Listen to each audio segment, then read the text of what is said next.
But anyways, we are slaves to the media in Hollywood.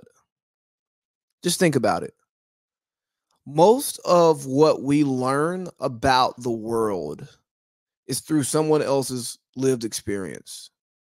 They go out, they live, they tell the story, they go record the story, show us the pieces of it that they want us to see, and that's how we consume it.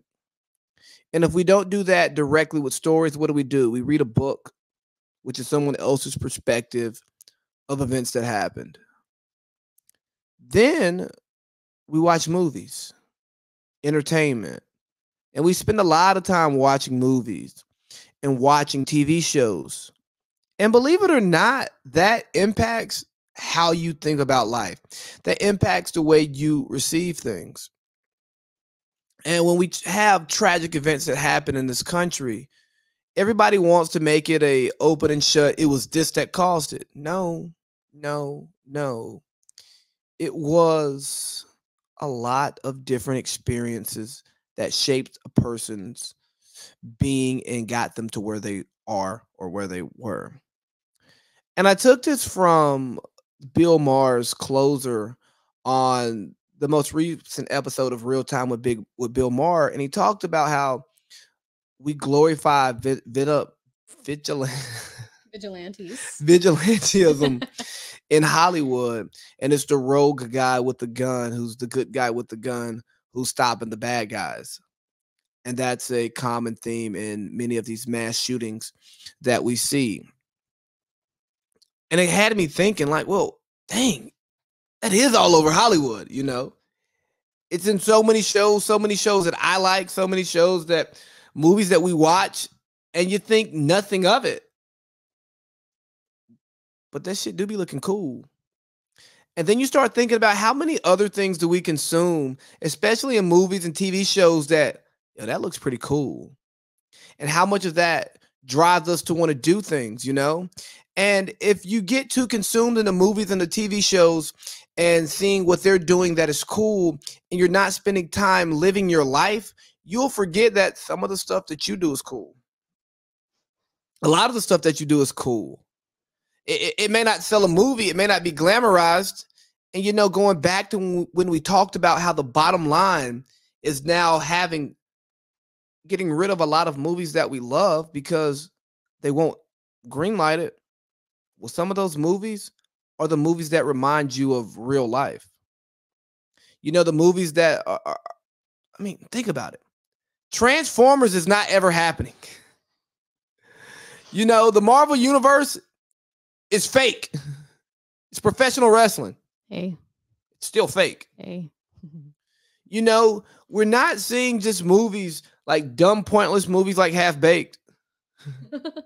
You know what I'm saying? Like a movie about just some people sitting around. How many TV shows like Seinfeld are you actually seeing? Just about a group of friends who are kind of doing nothing but living everyday life. Or even Friends or Sex in the City. You know, a lot of the shows that are much more popular now aren't the least bit relatable. But you start to embody what you consume. And the media in Hollywood have a stranglehold on that. I think that's why we're seeing so many different media outlets pop up, a strong distrust from people with the mainstream media because people are tired of being dictated by these larger organizations, these larger entities that are just running or maybe ruining our lives. You know, throw Instagram in there too, because that's what you're consuming. It's making you believe that everyone's life is better than yours, but it's not. It's a facade. Some people do have a much better life, and it's okay. But there are a lot of people out there with a much worse life. So, man, let's talk about it. How much would you say in your life you're consumed by like, you know, you're consumed with the media, you're consumed with what happens on social media or like TV and stuff? Mm, probably a lot. I don't know. I kind of like I don't know. I always need to have something in the background, and I've been pretty hooked on some shows recently. But I don't feel like it necessarily consumes me because to me, when I think consumes is like I'm thinking about it and I'm reacting in certain ways based off of what I was watching or moving different. You know what I mean? Mhm. And that's not necessarily what I'm doing for the most part. Okay, so what actually drives you and makes you move? Like in the media world or No, period. anything that makes me happy, anything that's a positive that makes me feel good, mentally, physically, emotionally. So, yoga, meditation, doing word searches. How often do you do those things? Lately, not Why not? often. Why not? They're what movie. They're what makes you happy. Is it because of Mhm. your consumption of shows and movies? Shows probably, yeah. Probably. Yeah. Pretty sure you were wrapped up into a show last week.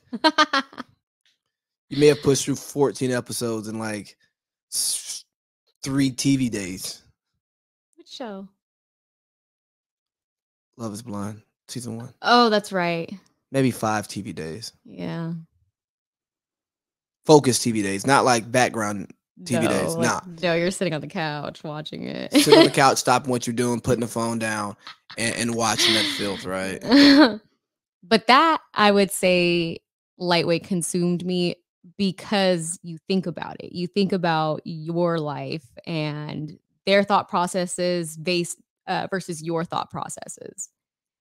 So it kinda, like, opened up my eyes to, like, how insecure people can really be and what they're willing to do to, I guess, avoid it or mask it or whatever you wanna call it. So when you were watching that and consuming it, was it something that you could relate to? Parts, not everything, no. Okay, so Like 10% maybe, yeah. just 10? Relate to it? Yeah. Yeah, I would never do something like that. So, no, I can't really relate to it. But can you relate to okay. Okay. So, but that's the point of the show, right? It's to consume you and bring you into their world and to Mhm. take you out of your own world. Where I think you and I do a good job is that it's just a show. Yeah. Is it stuff that we are consuming? Yeah. Mm. How do we apply the consumption of it? I mean, it made us think about our relationship. Right. It made us, I don't know, talk about some things that we haven't Mhm. talked about. Yeah. But that's because we were not slaves to what somebody did and like, oh my God, they're not together. I'm not gonna. Yeah, no. Season 2, yes. Season 1, absolutely not. Didn't like those people. But that's the point of what happens, and I say that's why we become slaves to it because there were days I should have been making long YouTube videos, short YouTube videos, and I wasn't. I was watching their TV show. You didn't do yoga or meditate or journal last week, do a word search. Not at all. And that's what happens when we get pulled away from the things that we love, consuming these things that are catchy. Got it. It's consuming your time. Yes. Okay. Yeah. It And definitely consumed my time. absolutely. And if you consume it too much and you don't live in reality, that becomes your reality. Right. I think that's one of the scary things about reality TV and social media is that you see people become wrapped up into the lives of other people as if it's their own life. I saw a post today that said, I can be Sierra, I can be Lori, but I can't be Rashida. And I'm sitting here like, you don't know any of them. Right. Like, what are you going based off of? What we see, because that's what the truth is what we see. Yeah, but what we see and what we perceive by what based off of what we see are two different things. So we're all seeing the same thing, but how is she perceiving it? She's perceiving it as Sierra is the wife, Mhm. Lori is the woman who does what she wants, gets who she wants, and then when she's done, she leaves them. Mhm. And then Rashida is the woman who keeps going back to her cheating husband Kirk. Yeah, I guess so. And I mean, if that's who they truly are, then I can understand where you're coming from there, Mm. being in control of your life and making the decisions that you want to make. But we don't know Rashida and Kirk. I mean, we see them on TV, Mhm. but we don't know why they choose to make themselves continue to work. Right. Um, and to be honest with you, if you don't think about the financial investments that you have with a partner, when you have some, it gets harder to just walk away. Because, well, are we going to lose this business? Is this business going to go under? How much does the lifestyle change? Mhm. Well, I guess I can get over it. I've gotten over it before. It's very easy to be objective about what somebody else is going through until you're the person going through it. And back to the show that we were watching, um, some of that stuff we'd be looking at it and watching it and going, "Bro, what are you doing? Have Yeah. some pride about yourself." But then you think about times you've been in a relationship or you've been in friendships, or you've been in situations in life where you didn't have pride about your decision making. You made decisions that people on the outside would say, "Well, that's stupid. Why would you do that?" Well, you don't know what this person does for me, or you don't know how this person makes me feel.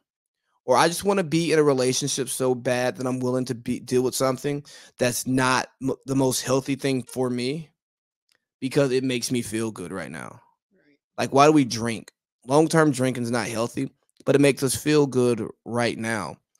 Why do we post pictures on Instagram? Because people are going to like it and it makes us feel good right now. Sure, we want to tell a story of our life. Sure, we want to let people know what we're doing. But there's some form of satisfaction that you receive, that I receive, that you receive, that all of y'all receive for people going, "Oh, I like this. This is cool. Like this makes me want to go do something, you know?" It does. It feels good. So I think though we have to focus on going outside, building those experiences, building that life away from social media, away from the media, and away from Hollywood. Because I once lived in California.